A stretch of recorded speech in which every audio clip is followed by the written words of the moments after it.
Os aproveitadores. Apesar do atual uso generalizado e da importância cada vez maior dos nossos padrões de comportamento automáticos, a maioria de nós sabe bem pouco sobre eles. Talvez isso se dê justamente por causa da maneira mecânica e impensada como ocorrem. Qualquer que seja a razão, é vital reconhecer com clareza uma de suas propriedades, já que esses padrões nos tornam muito vulneráveis a alguém que saiba como eles funcionam. Para entender plenamente a natureza de nossa vulnerabilidade, vamos dar mais uma olhada no trabalho dos etologistas. Um grupo de organismos, muitas vezes denominados imitadores, copia as características desencadeadoras de outros animais na tentativa de induzi-los a tocar por engano as fitas comportamentais certas nos momentos errados. Os imitadores então exploram essa ação inapropriada em seu próprio benefício. Vejamos, por exemplo, a armadilha mortal lançada pelas fêmeas assassinas de um gênero de vagalume, Photuris, contra os machos de outro gênero de vagalume, Photinus. Compreensivelmente, os machos Photinus fazem de tudo para evitar o contato com as sanguinárias fêmeas Photuris. Entretanto, ao longo de séculos de seleção natural, as caçadoras fêmeas Photuris descobriram uma fraqueza em sua presa, um código de corte piscante pelo qual os membros da espécie das vítimas informam uns aos outros que estão prontos para acasalar. Ao imitar os sinais de acasalamento piscantes de sua presa, a assassina consegue desencadear suas fitas de corte e fazer com que eles voem mecanicamente para o abraço da morte, e não do amor. Lloyd, 1965.6. Na luta pela sobrevivência, quase todas as formas de vida possuem seus imitadores, indo até alguns dos patógenos mais primitivos. Ao adotarem certas características essenciais de hormônios ou nutrientes úteis, bactérias e vírus ardilosos conseguem penetrar numa célula hospedeira saudável. O resultado é que as células saudáveis atraem, com avidez e ingenuidade, as causas de doenças como hidrofobia, mononucleose e gripe comum. Goodenough, 1991.7. Não deve causar surpresa, então, que haja um forte porém triste paralelo na selva humana. Nós também temos aproveitadores que imitam características desencadeadoras para nosso próprio tipo de reação automática. Diferenciando-se das sequências de reações predominantemente instintivas dos não-humanos, porém, nossas fitas automáticas em geral se desenvolvem a partir de princípios e estereótipos psicológicos que aprendemos a aceitar. Embora variem em sua força, alguns desses princípios possuem uma capacidade imensa de direcionar a ação.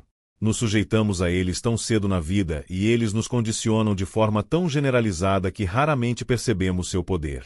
Aos olhos de certos indivíduos, porém, cada um desses princípios é uma arma detectável e disponível, uma arma de influência automática. Algumas pessoas sabem muito bem em que consistem as armas de influência automática e costumam empregá-las de maneira frequente e hábil para obter o que desejam. Elas utilizam todo o encontro social como uma oportunidade para pedir aos outros que satisfaçam seus desejos. Seu índice de sucesso é impressionante. O segredo de sua eficácia está na forma como estruturam seus pedidos, fazendo uso de uma das armas de influência que existem no ambiente social. Isso pode exigir nada mais que uma palavra escolhida corretamente que envolva um princípio psicológico forte, acionando uma de nossas fitas comportamentais automáticas. Os aproveitadores humanos nos ensinam como alguém pode se beneficiar de nossa tendência a reagir de modo mecânico de acordo com esses princípios. Lembra-se de minha amiga da joalheria? Embora tenha se beneficiado por acaso da primeira vez, não levou muito tempo para começar a explorar o estereótipo, caro é igual a bom de forma frequente e intencional. Agora, durante a alta temporada, ela primeiro procura acelerar a venda de um artigo encalhado aumentando substancialmente seu preço, e alega que isso é bastante eficaz e lucrativo. E ainda que não tenha sucesso de início, ela pode depois marcar o artigo como oferta, vendendo aos caçadores de pechinchas pelo preço original enquanto continua tirando vantagem de sua reação caro é igual a bom à cifra inflacionada. De modo algum minha amiga está sendo original neste uso da regra de que caro é igual a bom para atrair aqueles em busca de uma pechinha. O intelectual e escritor Leo Rosten cita o exemplo dos irmãos Drubeck, Sid e Harry, donos de uma loja de roupas masculinas no bairro de Rosten na década de 1930. Quando um cliente encontrava um terno de que gostava e perguntava o preço a Sid, ele chamava o irmão, o gerente da loja, e perguntava: Harry, quanto custa este terno? Interrompendo seu trabalho, e exagerando bastante o verdadeiro preço do terno, Harry respondia: este belo terno de lã custa $42. Fingindo não ter ouvido e pondo a mão em concha na orelha, Sid voltava a perguntar. De novo Harry respondia: custa $42. Então Sid se voltava para o cliente e informava. Ele disse $22. Muitos homens compravam logo o terno e saíam rápido da loja com sua pechincha, caro é igual a bom, antes que o pobre Sid descobrisse o erro. Jiu-jitsu. Uma mulher que luta jiu-jitsu consegue empregar o mínimo de sua própria força contra um oponente. Ela explora o poder de princípios naturais como gravidade, alavancagem, impulso e inércia. Sabendo como e quando envolver a ação desses princípios, é capaz de derrotar com facilidade um rival fisicamente mais forte. O mesmo ocorre com os exploradores das armas de influência automática que existem à nossa volta. Os aproveitadores podem se valer do poder dessas armas para usá-las contra seus alvos exercendo pouca força pessoal. Este último aspecto do processo proporciona aos aproveitadores uma enorme vantagem adicional: a capacidade de manipular sem aparentar que está manipulando. Mesmo as próprias vítimas tendem a ver seu consentimento como resultado da ação de forças naturais, e não da maquinação da pessoa que se beneficia dessa anuência. Vejamos um exemplo. Existe um princípio na percepção humana, o princípio do contraste, que afeta a forma como vemos a diferença entre duas coisas quando apresentadas uma após a outra. Em suma, se o segundo item for razoavelmente diferente do primeiro, é grande a probabilidade de vê-lo como mais diferente do que de fato é.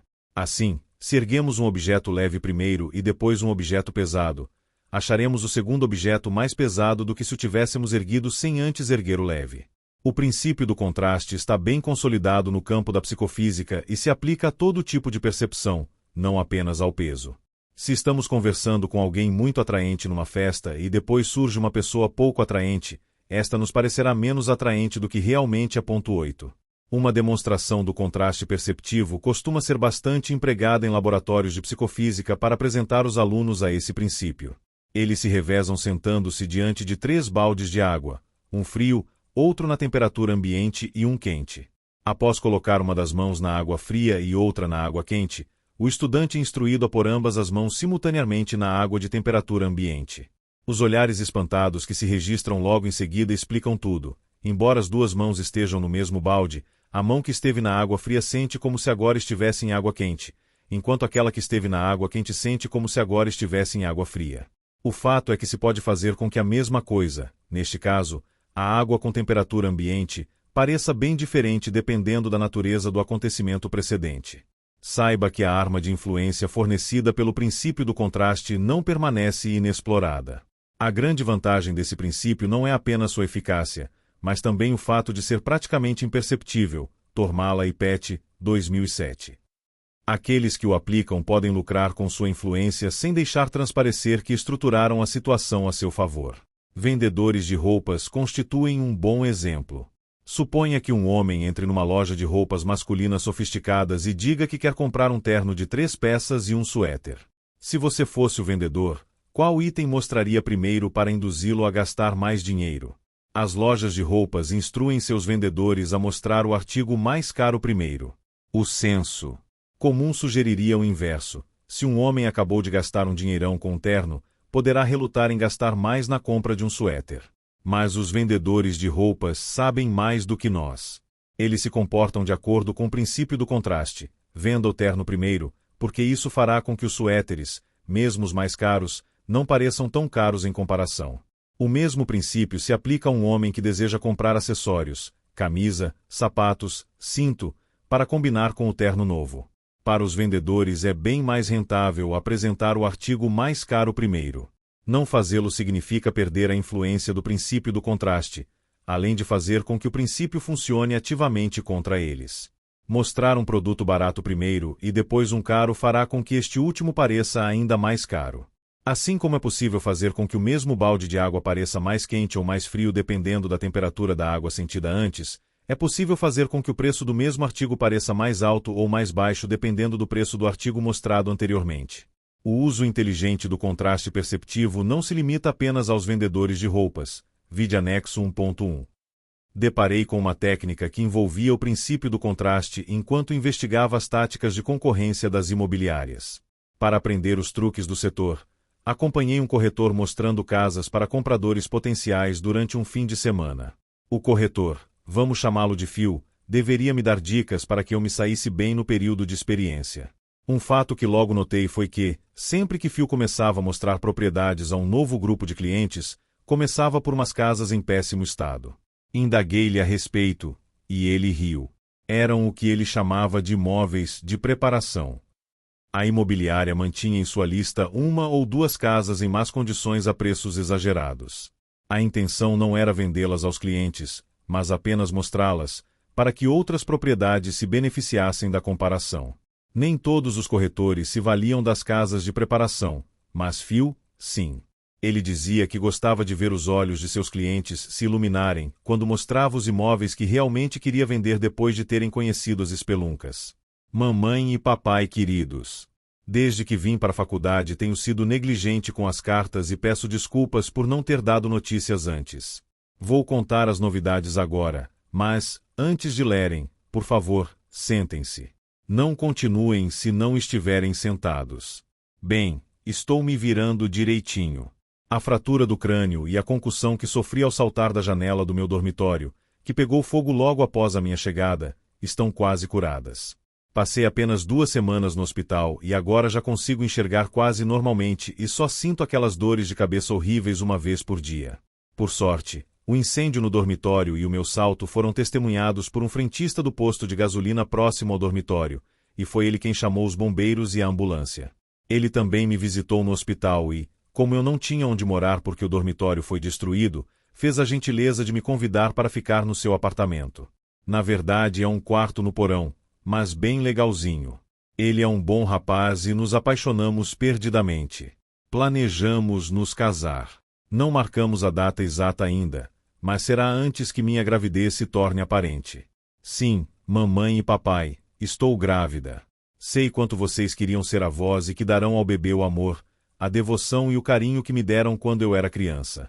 A razão do atraso em nosso casamento é que meu namorado tem uma infecçãozinha que nos impede de passar pelos exames de sangue pré-nupciais, e eu, por descuido, a contraí também. Sei que vocês irão recebê-lo na nossa família de braços abertos. Ele é simpático e, embora não tenha formação acadêmica, é ambicioso. Agora que já dei as notícias, quero dizer que não houve incêndio no dormitório, não tive uma concussão nem uma fratura no crânio, não estive no hospital, não estou grávida, não estou noiva, não estou infectada e não tenho namorado.